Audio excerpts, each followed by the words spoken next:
बंजा रे बंजो ओना रे बंजा, ओना रे आना रे ओना रे बंजा।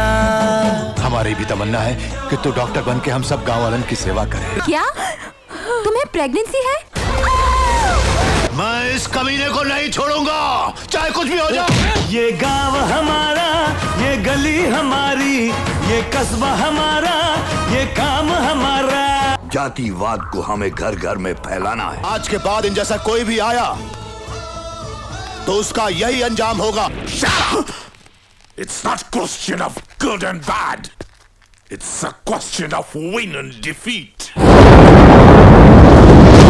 आम आदमी पार्टी ने बीजेपी पर मुख्यमंत्री का नाम नहीं चुन पाने की वजह गुटबाजी बताई है। आम आदमी पार्टी ने बीजेपी के अंदर एक अनार 100 बीमार वाली स्थिति बताई है। देखिए, भाजपा की अंदरूनी रिफ्ट्स, अंदरूनी खींचतान की वजह से दिल्ली की जनता क्यों सफर करे। ऑलरेडी इनके अंदर गुटबाजी चल रही है कि मुख्यमंत्री कौन बनेगा। जब ये एक मुख्यमंत्री और कैबिनेट देने में 10 दिन हो गए लगभग, इतना टाइम लगा देते हैं, तो दिल्ली की जनता के लिए डिसीजंस लेने में आप सोचिए कितना टाइम लगाएंगे।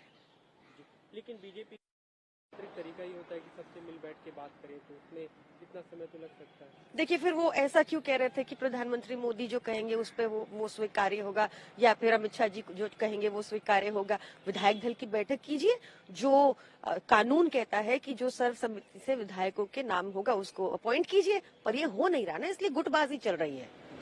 यमुना की सफाई काम शुरू कर दिया है, 4 पॉइंट एक्शन प्लान बनाए गए हैं जिसके आधार पर यमुना की सफाई हो रही है। हार्वेस्टर लगा दिए गए हैं जो लगातार काम कर रहे हैं कल से।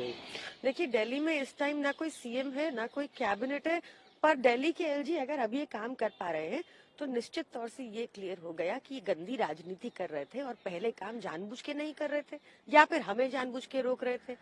ये एलजी साहब अब सिर्फ इस रेस से बाहर ना रह जाएं, सीएम रेस से बाहर ना रह जाएं, क्योंकि गुटबाजी चल रही है। अपने नंबर बनाने के लिए ये ऑप्टिक्स कर रहे हैं। उन्होंने पहले भी काम शुरू किया था, लेकिन अरविंद केजरीवाल ने कोर्ट जाकर उस काम को रुकवा दिया। देखिए, अरविंद केजरीवाल जी ने लगातार जो वादे किए थे दिल्ली की जनता से वो किए, जो काम अधूरे रह गए थे वो भी उन्होंने बताए। हमने किस कारणों से यमुना क्लीनिंग पिछले 5 वर्षों में नहीं हो पाई उसका भी बताया था कि 2-2.5 साल तो कोविड ही रहा, जब 2020 में हमारी सरकार बनी इमीडिएटली, और उसके बाद फर्जी केस लगाकर हमारे नेताओं को एक एक करके जेल में डाला ताकि कामों में बाधाएं डाल पाए। तो अब सबके सामने है, अरविंद केजरीवाल जी ने जिस तरह से 24 घंटा बिजली का मॉडल दिल्ली को दिया वो ऑलरेडी डिसरप्ट होने लग गया है।